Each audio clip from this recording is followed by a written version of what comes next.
Ao Senhor com o hino 409. Trabalhadores do Evangelho, em breve ceifareis, quer fraco vós sejais, ou velhos, do céu vigor tereis. Amém? Trabalhadores do Evangelho, em breve ceifareis,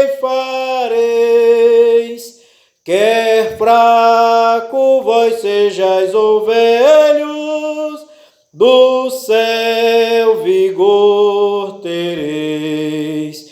Os que esperam no Senhor, novas forças obterão, como águias voarão, subirão para as alturas,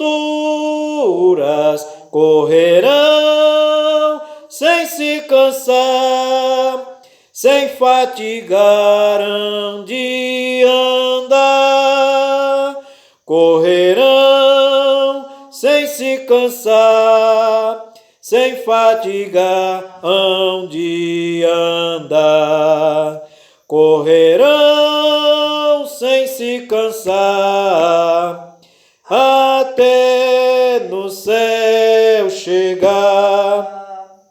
No bom trabalho, quantas vezes estamos a falhar, sempre devemos nos revezes em Cristo confiar. Os que esperam no Senhor, novas forças obterão,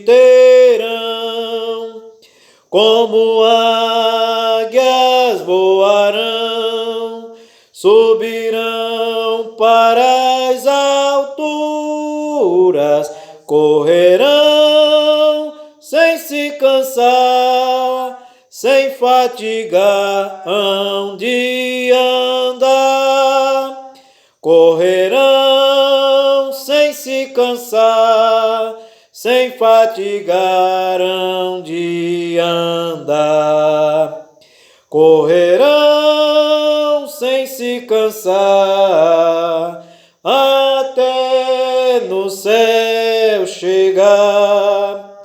Jesus está ao nosso lado, sua força nos dará.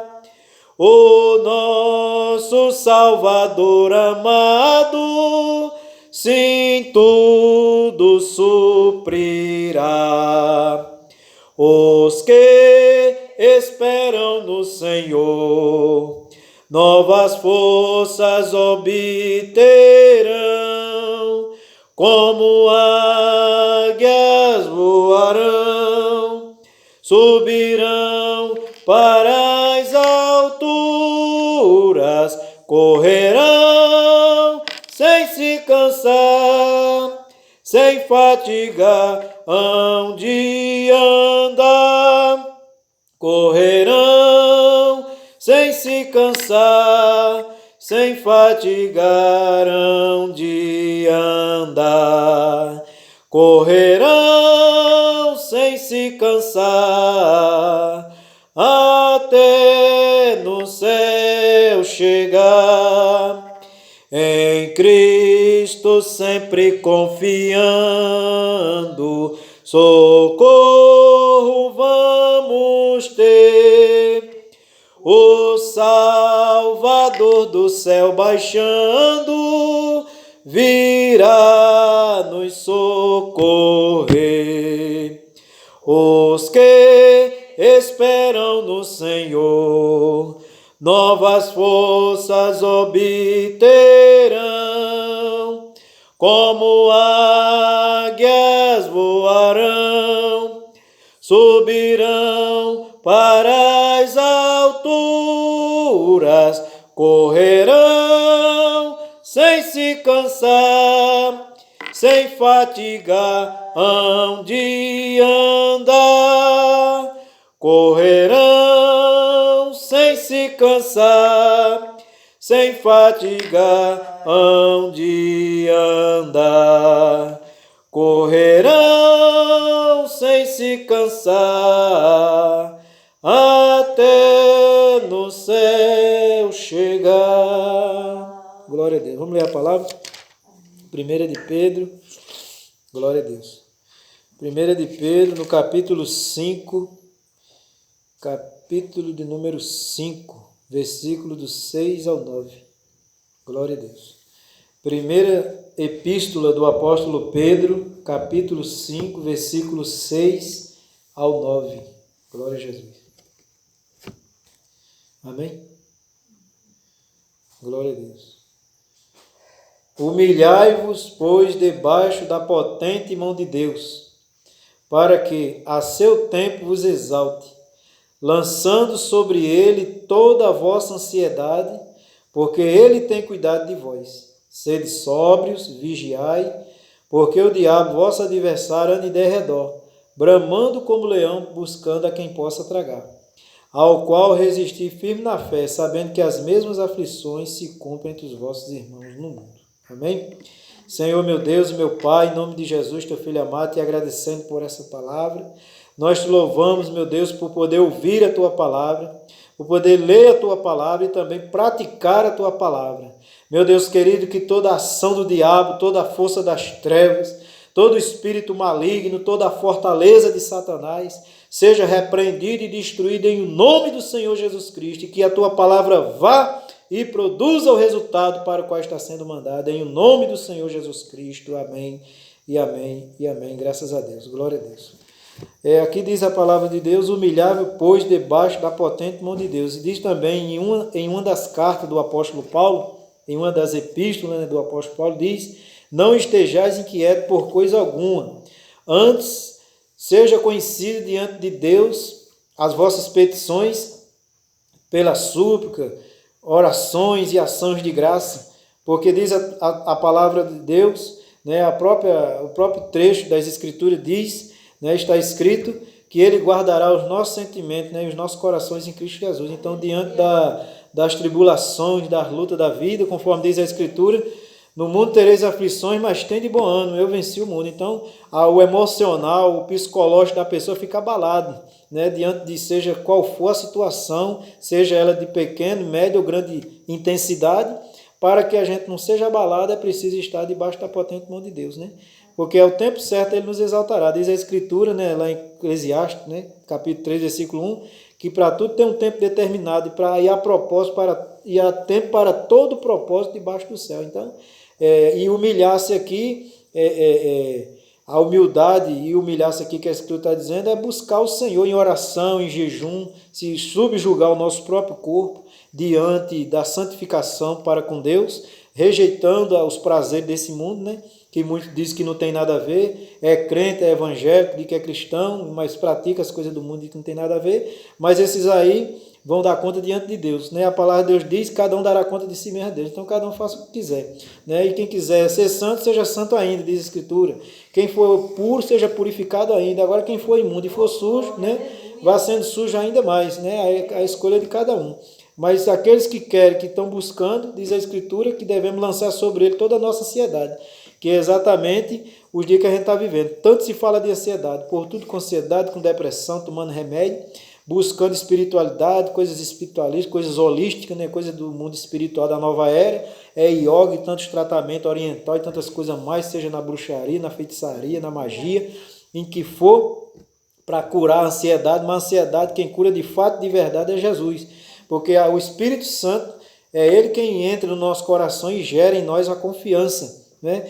O próprio Jesus diz: deixo-vos a paz, a minha paz vos dou, não vos la dou como o mundo dá. Então a paz do mundo é a ausência de guerra, né? A paz do mundo é o bolso esbanjando de dinheiro, é saúde, é tudo, é barriga cheia. Mas quando isso tudo vem ao contrário, acabou-se a paz. Mas a paz de Deus vai muito mais, né? Porque o Espírito Santo diz a Escritura que o reino de Deus não é comida nem bebida, mas é paz, justiça e alegria, né? No Espírito Santo. Por isso que aqui diz: lançando sobre ele toda a vossa ansiedade, porque ele tem cuidado de vós. Então, ele cuida.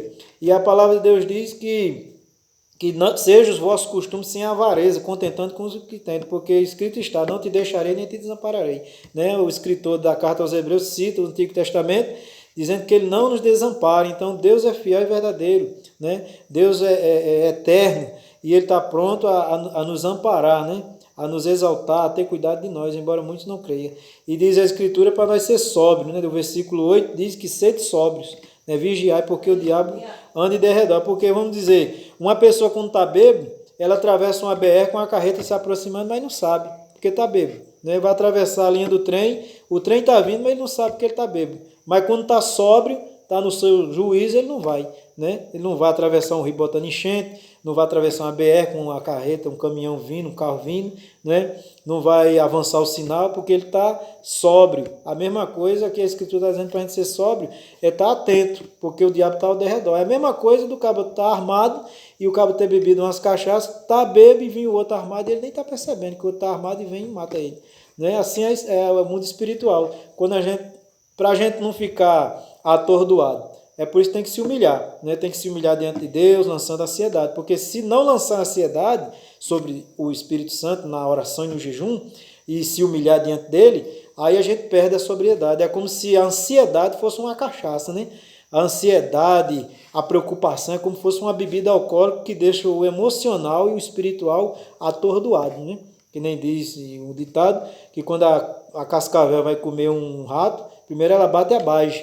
E o rato fica atordoado, procurando, fica que nem hipnotizado, ela vai abocanha e come a sua presa. É que nem a sucuri, quando está diante da pessoa, ela se bota quase de pé e fica olhando nos olhos da pessoa, para a pessoa se hipnotizar, cai, ela vai, enrola a pessoa e termina engolindo. Porque a pessoa perde a sobriedade, né? Então, quando a gente está atordoado, preocupado, é por isso que a Escritura sempre diz para a gente não temer, a Escritura manda a gente se animar, a Escritura manda a gente se levantar, estar atento, né? Para buscar a Deus, por causa senão o inimigo vem e toma a coroa. Que a palavra diz que vigiar para que ninguém tome a tua coroa, diz a Escritura, né? Diz a palavra. Então, ele anda de redor, bramando como leão, buscando a quem possa tragar, ao qual resistir firme na fé. Resistir a quem? Resistir ao diabo, né? Firme na fé, porque a Escritura está escrito que de sorte que a fé vem pelo ouvir a palavra de Deus. Então, é a palavra de Deus que gera a verdadeira fé. Embora as pessoas têm a fé natural. Todo mundo tem fé, né? Tem fé que o ônibus vai passar, tem fé que vai chover, tem fé que o milho vai nascer, né? Tem fé que a vaca vai dar cria, tem fé que o dia vai amanhecer, os peitos da vaca vai estar cheios de leite. Isso tudo é fé natural. Tem fé que vai levantar bem cedo com vida e vai trabalhar, buscar o dinheiro, isso é fé, né? Não deixa de ser. Mas a fé verdadeira para resistir o diabo não é essa aí não. É a fé que vem pela palavra, né? E a palavra diz, né? Que de sorte que a fé vem pelo ouvir. E o ouvir o quê? A palavra de Deus. E quem é de Deus, escuta a palavra de Deus, né? As pessoas dizem assim, eu tenho Deus, eu tenho Jesus desde que nasci, mas não quer ler a Bíblia, né? Diz que a Bíblia foi escrita por mão de homem, mas uma imagem de escultura feita de gesso, dizendo que é a mãe de Jesus, ou dizendo que é o próprio Jesus, dizendo que é Frei Damião, o pai de Cícero, acredita que foi feito por mão de homem, né? Ou seja, um boneco de gesso, um boneco de barro, um boneco de ferro, ou de bronze, ou de metal, ou de madeira, acredita, dobra o joelho, acende vela, faz promessa, vai até o Juazeiro do Norte, vai até São Severino do Ramo, vai para perto de Santo Antônio, vai para Aparecida do Norte, chega lá, paga a promessa, mas não diz que foi feito por mão do homem. Ali é que foi feito mesmo pela mão do homem, que é um material igual o gesso que a gente bota no teto da casa, né? E aqui a escritura foi feita sim pelo homem, por uma máquina. Quem escreveu foi o homem, mas foi inspirado por Deus. E aqui está. Se fosse uma obra de homem, já tinha se acabado. Não tinha uma Bíblia no mundo mais, não era? Mas veja só quantos mil anos, né? Faz mais de 2000 anos que a Escritura está rolando no meio do mundo. Já queimaram tantas Escrituras e hoje a Escritura está aqui no Riacho do Meio, dentro dessa igreja, a gente lendo ela. Está no celular de qualquer um que quiser baixar na internet. E está em todo lugar do mundo, onde quiser comprar, ou caro ou barato, tem a Bíblia no meio do mundo. Então, para você ver que essa é a fé verdadeira, né? Aí, para resistir o diabo, é só através da fé que vem pela palavra, né? Do Filho de Deus. Sabendo que as mesmas aflições se cumprem entre os vossos irmãos no mundo. Então, e a palavra diz, né? No mundo tereis aflições, mas tendo bom ânimo eu venci o mundo. Então, é difícil ter bom ânimo no meio da aflição. Mas se a gente se humilhar e lançar sobre ele a ansiedade, a gente tem essa bem-aventurança de vencer, né? No meio das aflições. Porque diz a Escritura também que muitas são as aflições do justo, mas o Senhor de todas as livra. Não é? O aflito, o salmista fala muito de aflição, não é? A dificuldade, a luta, não é? Para a pessoa desanimar, deixar de ser crente, se matar, fazer atrocidade. Mas a Escritura, enquanto a pessoa está pensando na morte, Jesus chega com a vida, né? Porque a palavra de Deus diz que Jesus veio dar vida e vida com abundância. Então não é só uma vidinha, não é só a vida em si, mas é com abundância, é uma vida triplicada, 7 vezes mais, né? Uma vida abundante, uma vida nessa aqui e na vindoura. Mesmo que aqui venha padecer, mas tem a promessa da vida eterna, né? Graças a Deus, louvado seja o nome do Senhor. Vamos orar em nome do Senhor Jesus, agradecendo por essa palavra, em nome do Senhor Jesus. Glória a Deus.